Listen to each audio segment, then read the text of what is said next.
today I have with me Karabo Mathang. Did I say it right? Yes, you did.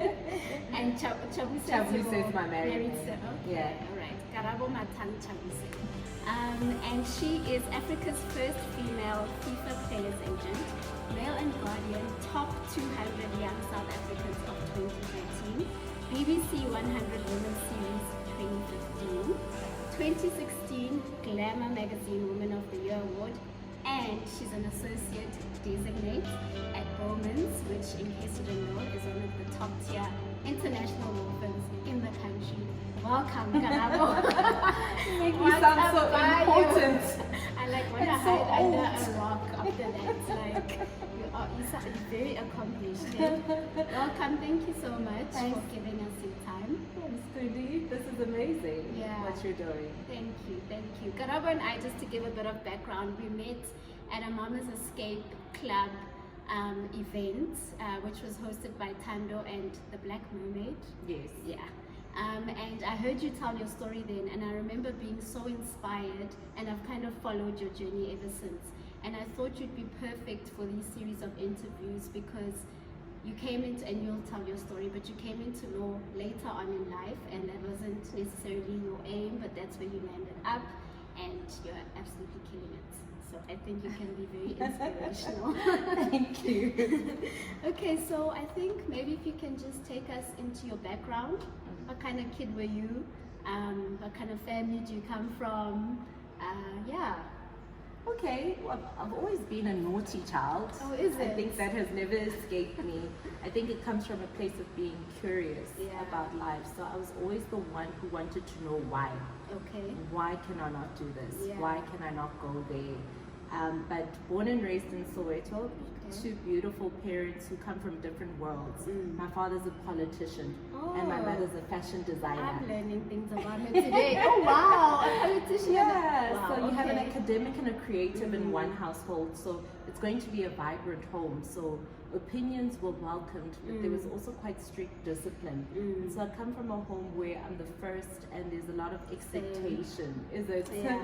Firstborn syndrome. You know, so you like are the one who's tasked with the responsibility. But yeah, grew up, went to Northcliffe Primary, Queen's High School, and yeah, that's a little bit about my upbringing. And I think the beauty with that could be is that, you know, when you're raised in one type of family, then you only rely on intellect or book smarts. But when you come where the talent is in the hands, then you learn to appreciate craft, you know. So I think it was a really balanced home in that view. Any siblings, by the way? Yes, two. A brother Why and a are we sister. rolling out? Same. Because I still feel like I'm raising them, you know? Really? Yeah. Okay. No, we're the same. Firstborns, brother and sister. Oh, really? Yeah. Okay, and then, so where did you study?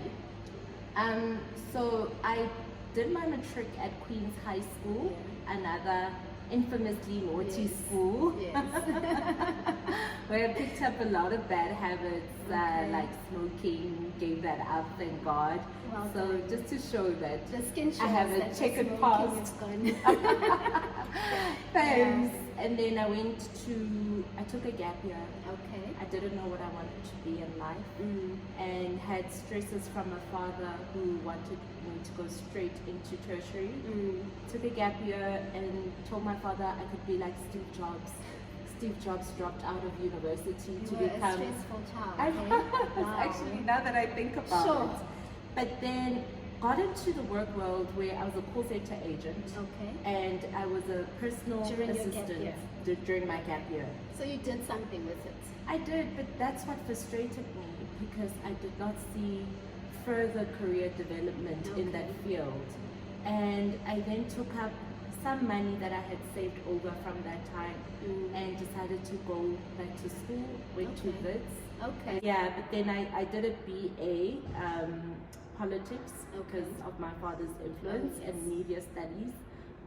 And whilst I was in university, fell pregnant. Okay. So had the shame of being, you know, looked down upon as you walk the university corridors at only being 21 years old. Sure. But I did leave Wits with a BA in one hand and a baby and So another. you still completed. I completed Well done, a year girl. later, Well done, but I girl. completed. Well done. And there's people who complete a year later with no baby. So Yeah, you did yeah, the thing. yeah. Yeah. So that's my first degree. I then also during the time of my studies started a company Okay. with my then partner, now husband, Oh. because we had avid sports lovers, Yeah. and we started a football agency. Wow. I wrote Before you got married. before I got married Okay. and into the marriage, and started that company, set up office in Newtown, wrote the FIFA exam to become a licensed players And what agent. were you doing in that job? So for that company? yeah, that company looked after football players. It's Okay. still around. Okay. Still looking after football talent. Nice. Looking at taking players who are unknown, taking them to be known players, Okay. professional players. Yeah. We took Tim Ngozi Lodge, who is a star Yeah. football player of the season last year. Mhm. He was at Maluti FET, which is an unknown club, and we journeyed with him to Orlando Pirates, where he became the footballer of the season. So the model, the business model, it was to take amateur players into the professional space. Okay. Did that for 7 years, and then noticed that I was exposed. How so? When players are in, so you negotiate the employment Yes. contract, right? Yeah. And when anything happens to that employment relationship, you cannot service your client well Okay. because you are The gap not in skilled. knowledge, yeah. The gap in knowledge, Yeah. the gap in not being able to, when a club is in breach, Yeah. assist your player. So you would have to find the services of a law firm. Yeah, so you know the field you're in, you know the technical elements, but where it comes to then the legal elements, then you have to rope in third parties. Exactly, Yeah, which is okay. where I was exposed. And the primary influence for me going back to school full time, Yeah. again at Wits to do my LLB postgrad, which I graduated cum laude. Oh, girl.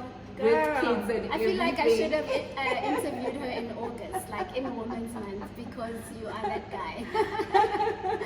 Okay. Yeah, so that's my And it was education. really, you went to do your LLB essentially because you saw a gap Yeah. in what you were doing and that part of the service that you couldn't give your clients. Correct. Okay. Specifically in the labor and employment aspect, which is Okay. what I practice today. Okay. To upskill myself, but also to give to my community, which is football clients, that kind of skill to assist them and not run to a third party, but to have first-hand knowledge of how to address an issue and claim for relief Sure. when clubs are, breaching contracts. I think that's actually very admirable, and I remember you telling the story at the event where I met you, because I think a lot of service offerings are very happy to give to a third party, and instead of even just doing the research sometimes. So I think it's admirable because, I mean, you then left a paying situation to go Yeah. back to school. Yeah. How I did you left handle the title. fi- I mean, Yeah. it can get to your head to be called the first female FIFA agent in Like, Africa. As I was writing it, I was like, this is alliteration on another level. Yeah, I mean, it was celebrated, and I am going to respect what it meant for women who came after me, but it did not mean anything to the service of my clients who needed, to be legally represented, Yeah. to have this FIFA agent, but when it comes to time to represent them, then I would have to get the services of a third party and Which is rely more on that cost as advice. well. Yeah, Yeah. which I would pay, and rely on that advice without knowing whether it's in fact correct in Yeah. law or Yeah. not. Yeah. And so that informed me going back to school. Sure. And then, so let's address the finances. Yeah. So you left first female what. Yeah, yeah. And you went back to school. How did you handle that? Where were you living at the time? How were bills being paid? Yeah. Because I think there are quite a few people, and whether they're looking to law or any other profession where you feel like, okay, I need to go and just widen my knowledge or deepen my knowledge in a certain area, but I have bills to pay. How did you do it? Look, I was fortunate in that I have a very supportive husband who is also a co-founder of our business. So you guys have the same vision. We do, and it's so important for any strong-willed woman who wants to go out there and take charge of the world to either have a supportive structure or no structure at all. Because when we have partners who are against the vision, it's even more difficult to take the risk of saying, I'm going to leave this paying gig that pays my bond, my car, my lifestyle, to go and be my title, to be a backpack carrying student again. So it's a process of humility, and I think my number one fan and supporter really helped me and carried me, and I recognize that not everybody has that, and I'm very privileged. But we took the decision to take a knock, downsize the business. We closed down the office and decided to run again from the boots of our cars. But I think that in the long run, it's something that paid off. And I think speaking on that downsizing, letting go of the office, etc. I think it's also of relevance to the time that we are in with COVID and a lot of businesses, taking a knock. People can't pay their rent, etc. And I think stories like this are helpful in the sense that it doesn't mean the end. It just means changing the model for now to adapt to the circumstances, and hopefully things will improve later on. Look, seasons of strife currently are seasons of opportunities. And so like a lot of people are being, laid off with retrenchments. But I think it's also, it thrusts you into a position of saying, what else can I do? What else am I talented at? How can I generate a passive income? And so forces you to think. I also took that decision because my business was starting to suffer. The overheads were starting to be too much. That I was like, this season of strife, maybe I just need to go back to school. Okay, so you did your LLB, and for those that don't know, so that's a 4-year course. And as you were doing your LLB, because you didn't come out of matric and think I want to be a lawyer. So now you're in this new world. What were you thinking? Were you interested in what you're studying, or was it more of like, can't wait to finish? Were you, enjoying your material? I think the first degree was, I'm doing this to get acknowledgement of my father. I'm doing this because it's what society says is expected for your career development. And so those grades were very much like get out of school, hamba. But when we started the business, I found my passion in representing clients, speaking for other people, fighting for other people. And so by the time I took the LLB degree, and it was a 3-year degree because it was post-grad with vids, so luckily I didn't do 4 years. But by the time I was making that decision to go study law, I was resolute. I was absolutely sure this is what I wanted to do. I even knew what area I wanted to be an expert in, which is labor and employment. And so going to school, the marks speak for themselves, because I was the student who was there at 6 o'clock in the morning. I would go home and be there at night again. And so those marks in that time was me being sure, knowing what I wanted to do. I was also very old. I was going to say, no, you were not old, but I think that's the benefit that comes into getting into a professional area later on in life, because you know what you want. And then at what point did you start looking for articles? Where in your degree? I got my articles in the final year. That's when you looked for articles, or were you handpicked? It was a combination of both. So I always thought I'd be an advocate like yourself, distinguished advocate. I don't know if you guys know that. Oh my, this is my interview now.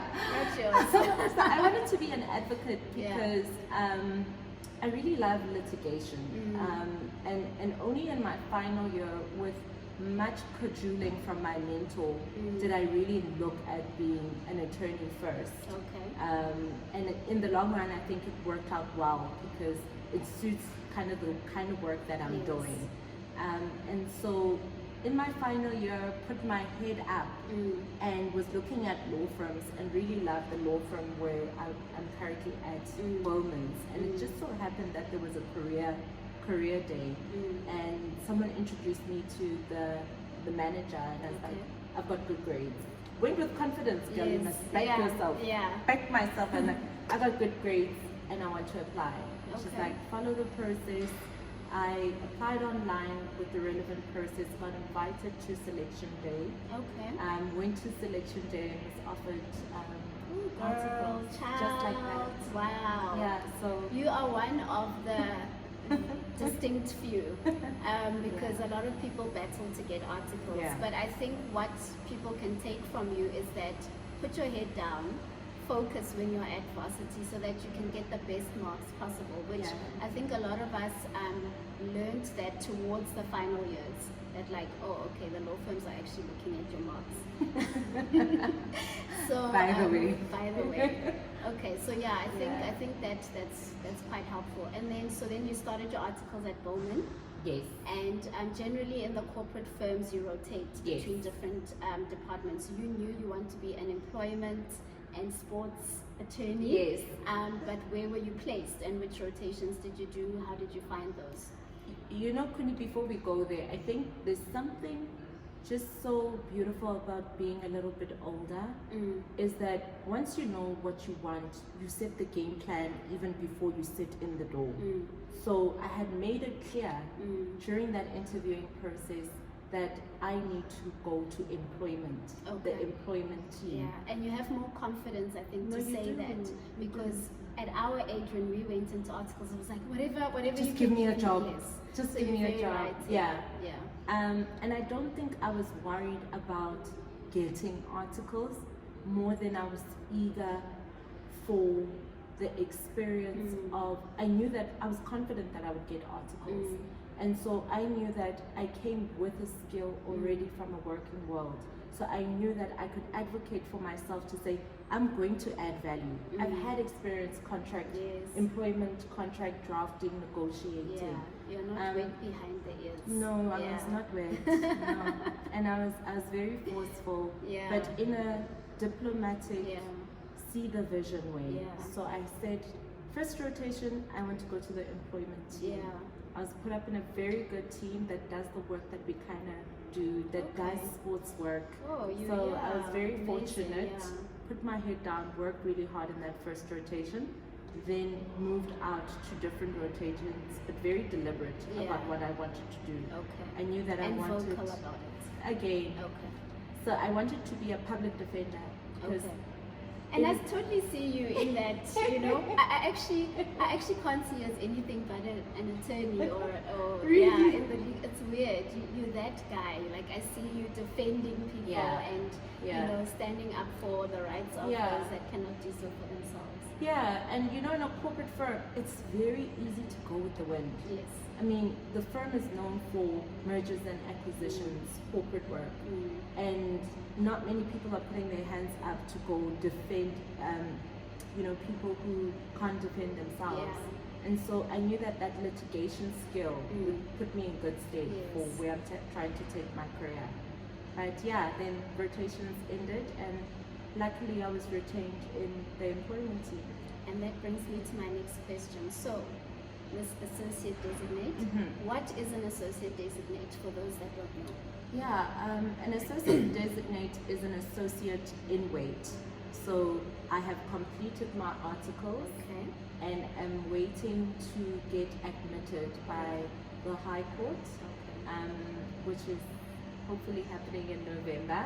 That day, ne? That day, like it's so exciting. I'm actually going to celebrate that day. Please can I be invited? If lockdown restrictions have, Hopefully can in I please November. come and yeah. But it will be a full circle to a dream that started, you know, when we closed down the office for this thing. It would mean that I've come full circle. Sure. Yeah. Sure. Yeah. So inspiring. What does your job entail? Yeah, so we usually represent the employer, Okay. and we assist the employer give a better working environment for Okay. its workforce. Okay. So anything from advisory work to opinion work, policies. We look at policies. And with the way the world is shifting, we want to be ahead to advise the employer. This is how work from home is looking like. This is the future of work. And also in issues of discipline, when you have primarily your executives, you know, doing certain wrong things, then we would come in and represent the employer. Very interesting. And for someone who is looking at law and they think they enjoy employment law, is it something that you appear in court a lot, or you're more office bound? Yeah.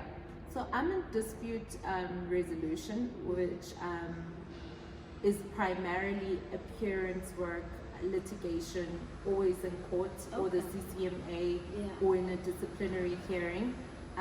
So if you are a lawyer who likes that kind of thing, then you have a space there. But employment is so broad that you could be in 197 transfers when a company is buying another company and you're advising of how the two will be merged.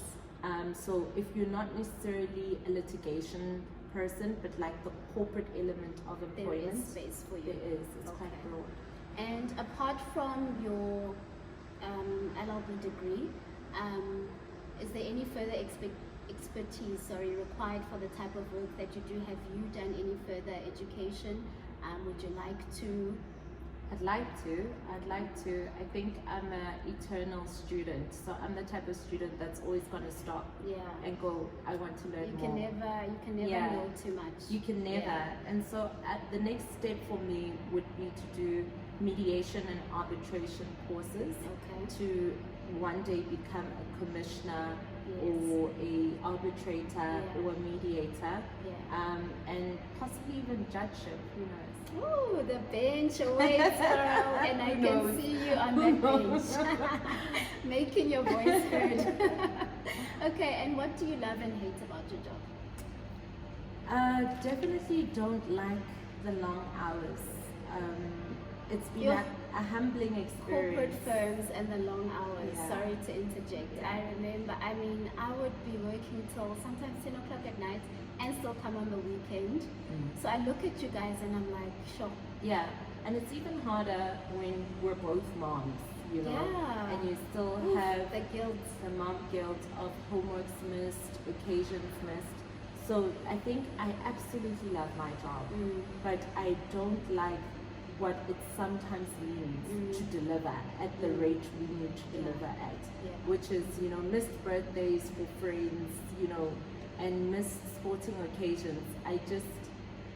I'm thankful for what the season of the pandemic has given us.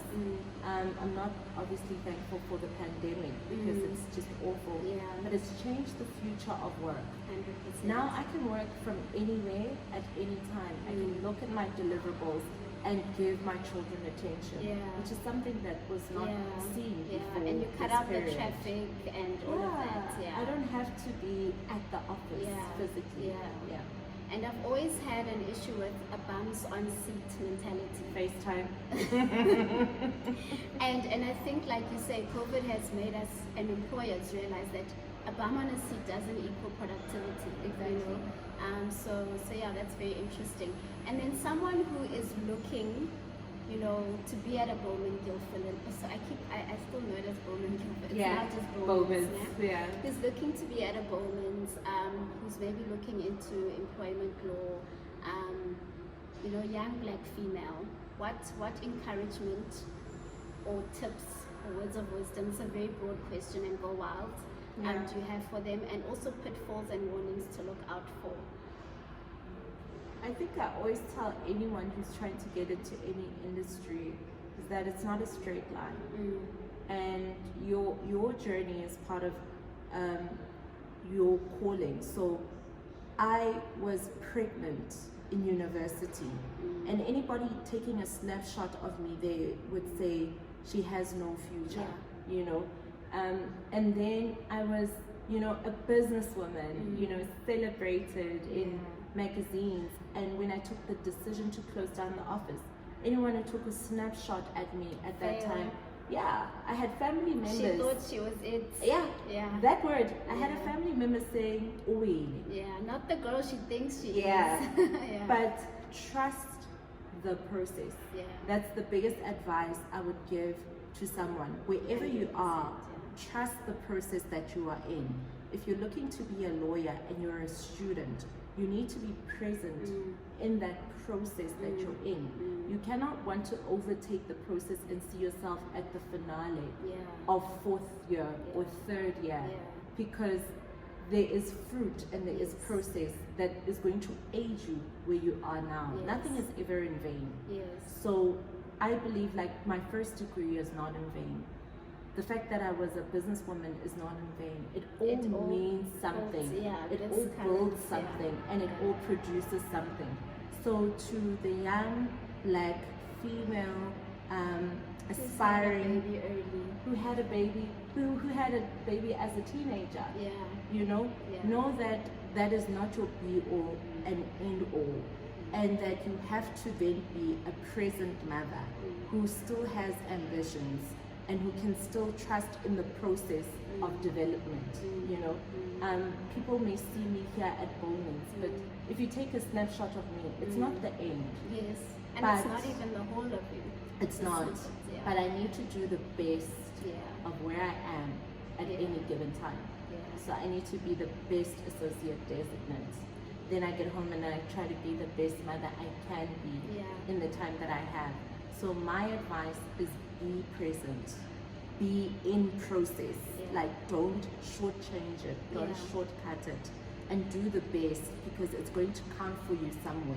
So if you're a student and you're studying, give your best. Don't just, take the shortcut, apply yourself, because it's going to mean something at the finale.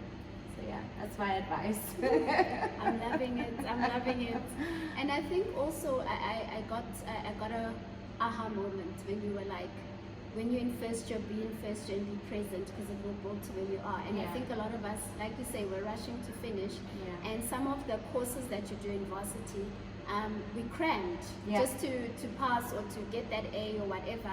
Then you get to the legal environment and you're practicing and you're like, if I had just paid more attention to civil procedure or law of evidence or whatever the case is, and I think coming into it a little bit older and more mature, you were looking at it with the eye of how am I going to use this in my work environment. So I think that's really amazing. And you've kind of touched on it, but just sort of to close off, how do you balance being an associate designate in one of the top commercial firms in the country? The pressures are insane. Some of your colleagues don't have the responsibilities that you have. How do you, and I hate using the word balance because half the time it's not actually a balance, it's usually like this month, juggle. this, that month, yeah. But how do you do it? How do you keep sane, or is there just a routine that has assisted you, or have you found that working from home is helping more? Yeah, I think I do what I have to do very well at that time. Yeah, that's the best I can. That's actually I can say. So I'm in this discussion with you, and I'm fully here. Yes, I'm not thinking. So I'm not thinking about dinner, or I'm not, because I believe that you need to plan your day. So I knew that this day was cut out for this moment. And it's helped me so much because I wasn't always like this. I was in a meeting thinking about another meeting. And then you're not picking up from the meeting. You're not. Then it takes you longer to complete whatever was agreed at the meeting because you were not fully present. Exactly. So I think it's a process of going from a bird's eye view into the detail. So I'm like a vision board. You remember that event? I'm a vision board planner. Like I like to see things ahead. And then so I already know what's due next week now. Okay. But when I'm here, I need to be present. So that's helped me to be a more present mom. Because I know that I need to put down the phone and play with them. There was one day when my daughter literally took the phone out of my hand and I was like, she wants your attention. Sure. No, thank you so much. That was very insightful, and I think even me having passed, you know, the articles and whatever process, I've taken a lot from that, and especially about being present in the moment, whether it's at work, whether it's at home. I think a lot of us can take from that. Lastly, very random, pet peeve. What do you absolutely hate? Not about your job, or can be about your job, but just what elevates your blood pressure or just annoys the hell out of you? Sure. Through you and in You're under the bus. Yeah. I think it's one central one. It can be translated in many ways. I absolutely dislike when people don't add value. Yeah. Or I go to a place and I don't get good customer service. You know, it just, it grates me. It grates me. It grates me. And I can see like this is coming from a deep place. Inside. Like, I just think we've become a culture and a custom of like, I show up, I work, relax. I go home. Yeah, like you know, what do you like, want from me? and I feel like as a junior, so I'm a junior, I always say so. I'm a junior in the workplace. I always ask myself, did I add value? Yeah, sure. And I then, maybe wrongly so, become critical of the candidates, attorneys, or the people under me who come and don't want to add value. Or are entitled. Well, that's what I'm saying. Culture of entitlement, Yeah. like it must be done for me. Yeah. And I think maybe if I can add one more thing Go ahead, girl. to students coming into the workplace is that no one expects you to know everything. In fact, people know in law you're coming in cold and people don't mind training you, but you almost have to think for yourself and say, how can I add And be value? proactive. Yeah. I think that's what I learned in articles, and that's why even though I'm not in the corporate environment now, I will forever be grateful for the training that I got.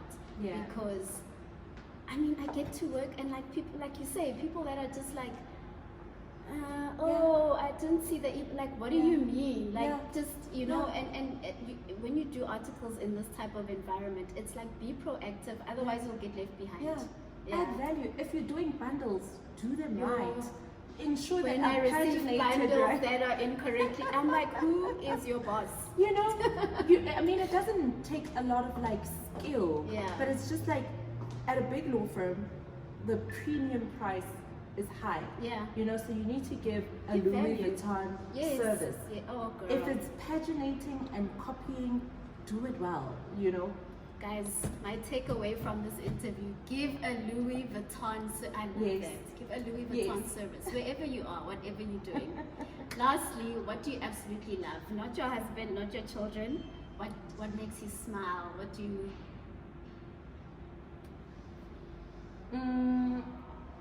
It's tied to my faith and my spirituality, like so many times. I told you I was a naughty child. And so many times I've fallen. So many times I've made mistakes. So many times I had to reinvent myself.